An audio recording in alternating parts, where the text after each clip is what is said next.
Hello everyone, I'm going to show you how to unmount your front brakes on a 2011 Ford Mustang. This is the 4.6 liter V8, so it's a 5th generation Mustang.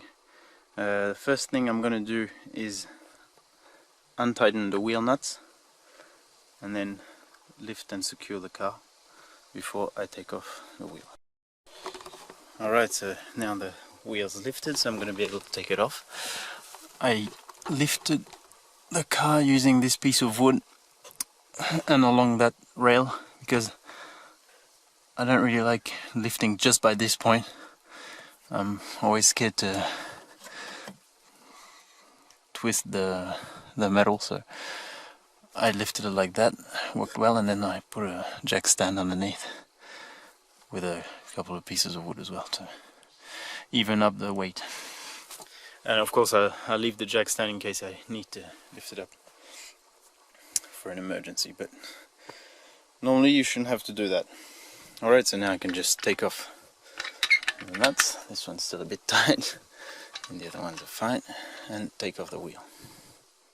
And here are our brakes. So this Brembo cap, plastic cap, was probably an aftermarket part. I don't think Ford would have put that on.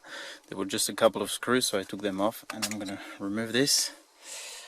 Why I'm undoing the brakes is not to change them, it's actually to repaint the caliper and the caliper bracket in red. So I'm gonna do that, but since it's the same procedure to change your brakes, I'm gonna show you if you need to change them. So as I said, this is the caliper, this is its bracket. The caliper is screwed onto the bracket by here, and the bracket is here into all this this big arm. So first thing, we're gonna need a 12mm key for the caliper. You can straight off put some penetrating fluid on the screws you're going to undo, so this one, and same thing for the two underneath, so that it can make your life easy if they get a bit too tight, a bit rusty. I'm going to let it on for a few minutes before I try and take them off. For me, the easiest way to take these screws off is take your flat key and a hammer and hit it on the flat part, not on the end bit, because you could change the width. So and just hit it until the screw goes loose. It's really the simplest way I found, rather than going only by hand, and you probably won't get anywhere doing it that way.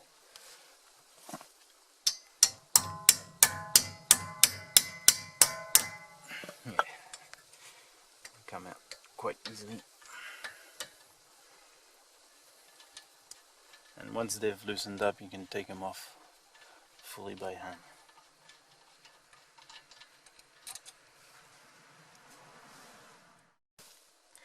Okay, so now to take off the caliper, I'm going to pull it towards me.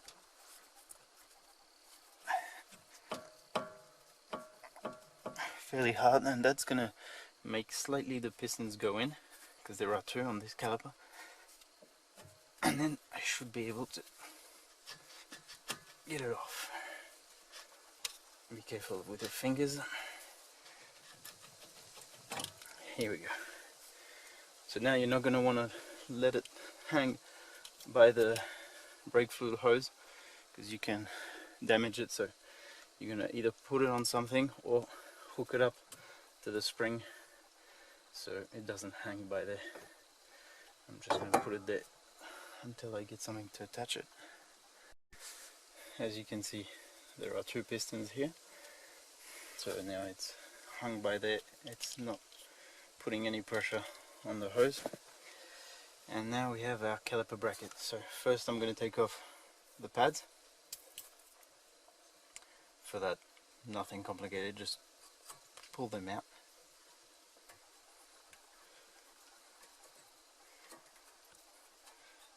Like that.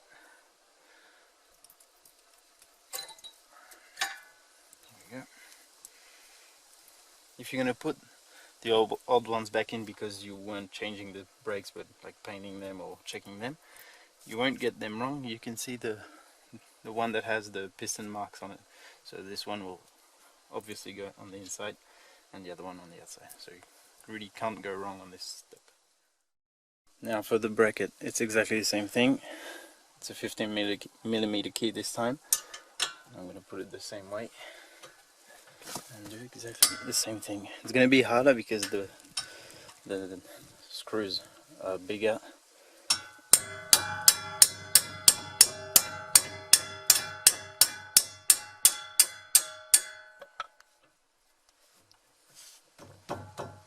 But you'll manage fine.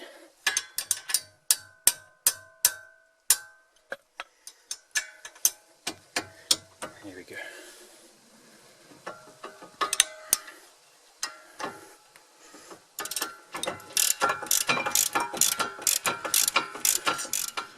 Alright, here are the screws. There's this blue stuff on it. Sometimes it's red. I don't know what it's called in English, but it prevents the screw from unscrewing itself with the vibrations and the heat. So that's why it's a bit tighter to get off. And then the bracket just comes off like that, really simply. And that's all that held the disc in place, the rotor. So you can just remove it like that. But I'm gonna leave it on because I don't need to take that part off. Here we go. There are no screws holding it in place. Sometimes there is a sort of ring with little teeth on it that you have to undo to be able to take it off, but it's really easy thing to do if you have that. Alright, so now I'm going to be putting everything back on. I've done my painting of the brakes. I'm just going to take off the disc again to show you exactly, and I'm going to put the caliper bracket back on. So it's going to go on these two mounting points like that, and it's going to be screwed from behind. So you won't be able to see this when I put the disc back on, but that's where it will go. Also, if you have new discs, so either they will have a grey matte finish on it, and that means it's a protection paint that you don't need to wear off. It will wear off by the as you brake the first times, so that's fine. If your disc is shiny like new steel, you probably have some sort of protection film on it, like a oily film. If you don't remove it, it's going to go away as you brake, but you can use some brake cleaner to take it off. So this one doesn't have any on it, but if it had, I would just clean off like that, and it would remove that oil protection film. Right, that's all you need to know with the discs. And make sure, of course, the center is nice and clean so that it's nice and snug. Remember these little pad brackets, pad retainers. I cleaned them up. You can also replace them. They don't cost very much. But I cleaned them up, and now I'm going to put them back on as they were. There's a side, the taller side is on the taller part, so you can't really go wrong.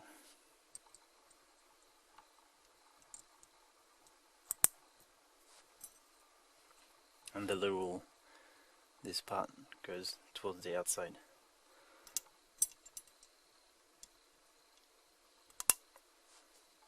You didn't have to take them off in the first place. You could have just cleaned them up. It's always good when you take off the bracket to brush off all the pad dust.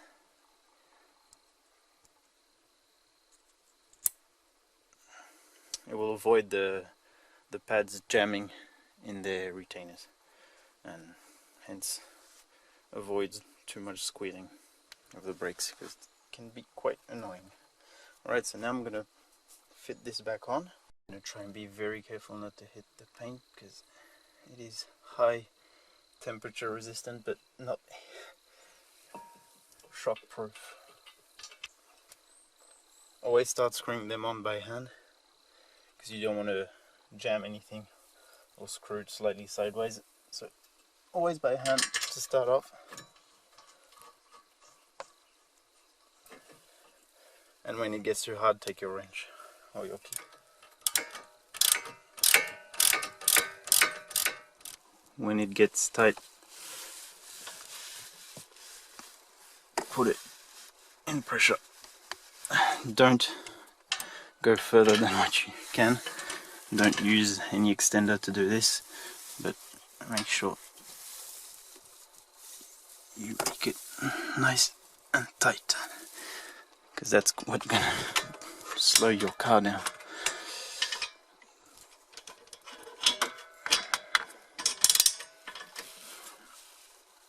Okay, I'm good with this.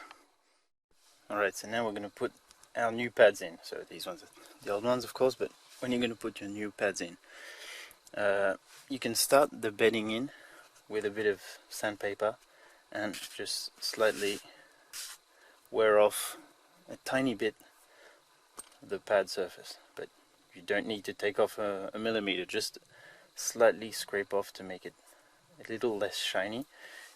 These sides are already slanted like that, but if they weren't, you can also give them a bit more of an edge, and that will avoid some squeaking at the start. Then I'm going to put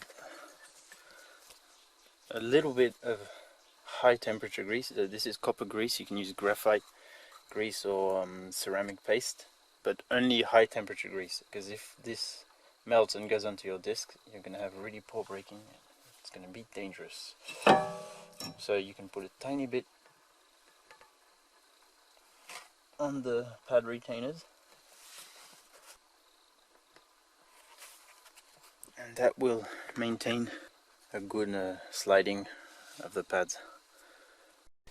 If you did put some grease on the disc, then just spray it off with your brake cleaner. Now, since they were the same, but that I had the marks of the piston, I'm going to put this one at the back, of course. I'm going to give it a bit of a clean since I touched them.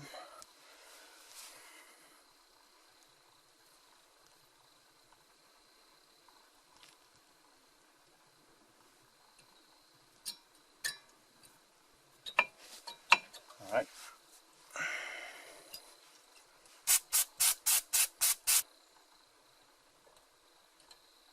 This one you have to put it at an angle so that it goes behind the bracket.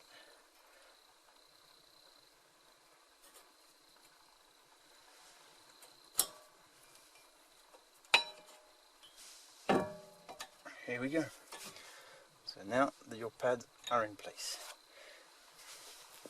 what we're going to have to do now, you see these two pistons, they came out as the pads got worn, but as you're going to put new pads, you're going to have much more new material in here past the disc, so we're going to have to bring them back inside the piston housing. So that's quite simple. You can either use one of these. If you really don't have anything, pull this apart. You should manage to grab them. These ones may be a bit small. If you do this, be very careful. Put some cloth or something to do that. That's like the basic method, but not the best. You can use a clamp. So with this system, that's really easy to put them back in. Or you can use a specific tool like this piston pusher. You just put this in between here, wind it up, and it's going to make the piston go back in. So I've already done this one. I'm going to do this one. Actually, I wouldn't need to do this because my pads aren't new, but it's just to show you, even though it's very simple. You don't have to do both at a time. They can go in separately. Okay, that's enough. But of course you can go all the way in if you need to. Also make sure that these parts, there is a flat bit on them. There's a flat side, actually two flat sides and a round side. So make sure the flat sides are turning up, because they will go here against this part, sort of to align them. I'm going to take off the wire.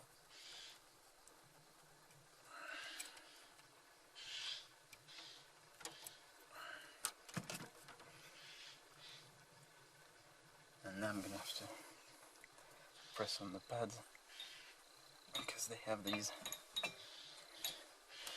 parts that are pushing them back. Try not to get too much grease on my hands. Put the back first.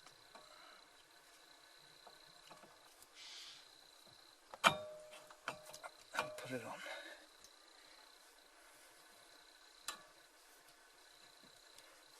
And then just screw them back on.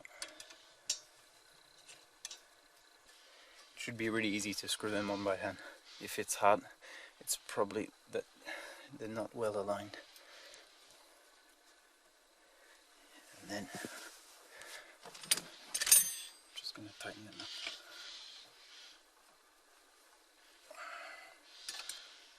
And always do a bit of both sides.